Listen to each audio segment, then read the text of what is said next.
এখনো খুঁজে পেলাম না। কিন্তু একটা কথা আপনাদের বলি, মোদিজির কথাটাই যদি সত্য হয়, আমি বিতর্কে না গিয়ে, তাহলে চা বিক্রেতাও তো দেশের প্রধানমন্ত্রী হতে পারে। হ্যাঁ, হতে পারে। এটা আমাদের দেশ এই ক্ষমতাটা দিয়েছে। কে প্রধানমন্ত্রীটা করেছে? আপনি। আপনি ভোট দিয়েছেন বলেই প্রধানমন্ত্রী হয়েছে, আপনি ভোট দিয়েছেন বলেই মুখ্যমন্ত্রী হয়েছে, আপনি ভোট দিয়েছেন বলে পঞ্চায়েতের প্রধান হয়েছে, আপনি ভোট দিয়েছেন বলে এমপি এমএলএ হয়েছে। তাই অনুরোধ করব, আপনার ভোটের ক্ষমতাটা একটু বুঝুন। ভোটটা যদি ঠিকঠাক করে দেন, এই কারেন্টের বিল শুধু নয়, যে শ্রমজীবী মানুষদেরকে খাটিয়ে নিচ্ছে, ইটভাটা শ্রমিকদেরকে খাটিয়ে নিচ্ছে, লেবারদেরকে খাটিয়ে নিচ্ছে, তাদের শ্রমের দাম দিচ্ছে না, সেটাও পরিবর্তন হবে। যে সমস্যাগুলো চলছে সেগুলো সমাধান হবে যদি আগুনের খেলাটা ঠিকঠাক খেলে। তাই অনুরোধ করব, আগামী 20 তারিখে আগুনের খেলাটা ঠিকঠাক একটু খেলে দিন। যেটা বলছিলাম, বলে শেষ করবো, বলছিলাম, আচ্ছা আপনারা এটা এইবার বললে আমার হয়তো বামপন্থী বন্ধুদের একটু গায়ে লাগতে পারে, কিন্তু কিছু করার নেই, আমাকে বলতে হবে। আচ্ছা, 1952 সালের পর থেকে একটা স্লোগান, এই ধরনের স্লোগান খুব চলে, কি লড়াই লড়াই লড়াই চাই, লড়াই করে বাঁচতে চাই। স্লোগানটা শুনতে কিন্তু খুব ভালো লাগে, তাই না? আমি আপনাদের বলি, বাজারের মানুষ এত আছে, লড়াইটা কে করে আর কে বাঁচে? যে লড়াই করে সে বাঁচে কি? যে লড়াই করে সে ধ্বংস হয়ে যায়, আর যে দাদা দিদির জন্য লড়াই করছে তারা নেতা নেতা নেতা হয়ে যায়। তাই আমি বলবো, 1952 সাল থেকে এই ধরনের স্লোগান দিয়ে আমাদের মধ্যে অনেক লড়িয়ে দেওয়া হচ্ছে। ওই এখন যারা নেতা, তাদের দাদুরা নেতা ছিল, তাদের দাদুদের জন্য আপনাদের দাদুরা ওই ধরনের স্লোগান দিয়ে মারামারি হানাহানি করেছে।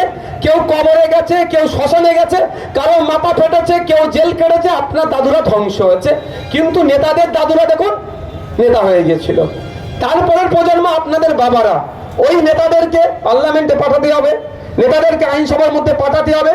নেতারা বলেছে, তাদের জন্য ওই স্লোগান দিয়েছেন, মারামারি হানাহানি করেছে, আপনার বাবারা মাথা ফেটেছে, কেউ মরেছে, কেউ কবরে গেছে, কেউ শ্মশানে গেছে, কার পরিবার আপনাদের বাবাদের ধ্বংস হয়েছে। এখন আপনাদেরকে কিন্তু সেই আবার ওই চক্র নেতারাই করছে, বলছে এই স্লোগানটা দে। আমি আপনাদের বলবো, অনেক হয়েছে 1952 সালের থেকে এই স্লোগান দিয়ে দিয়ে বা এই ধরনের স্লোগান দিয়ে দিয়ে আজকে দেখুন আপনার দাদু ধ্বংস হয়েছে, আপনার বাবা হয়েছে, এখন আপনি হচ্ছেন, আপনার ছেলেকেও এরা ধ্বংস করতে চাইছে, শুধুমাত্র নেতার ছেলে নেতা, তার ছেলে নেতা হবে হবে বলে। আর লাঠিয়াল আপনার দাদু ছিল, আপনার বাবাকে লাঠিয়াল বাহিনী বানিয়ে রেখেছিল, আর আপনাকেও বানাচ্ছে, আপনার ছেলেকেও বানাবে বলে চক্রান্ত করছে। আমি অনুরোধ করছি, আমি কোনো নেতার মারপিট চাই না, কিন্তু আজকের পর থেকে শিয়াখালা বাজার সহ, শিয়াখালা বাজারে সত্যি একটা সুনাম আছে, এটাই আমি গর্ব করে বলি। আমাদের এই চত্বরে যদি আমাদের ফুলপুরাতে ওই হিংসা ঢুকে গিয়েছে, তৃণমূলী ঢুকিয়েছে, রাজনৈতিক হানাহানি নাই শিয়াখালা বাজারে, যদি এখন ফুলপুরায় ঢুকিয়েছে, তৃণমূলীরাই ঢুকিয়েছে। শিয়াখালার রাজনৈতিক নেতাকর্মীরা যথেষ্ট সচেতন।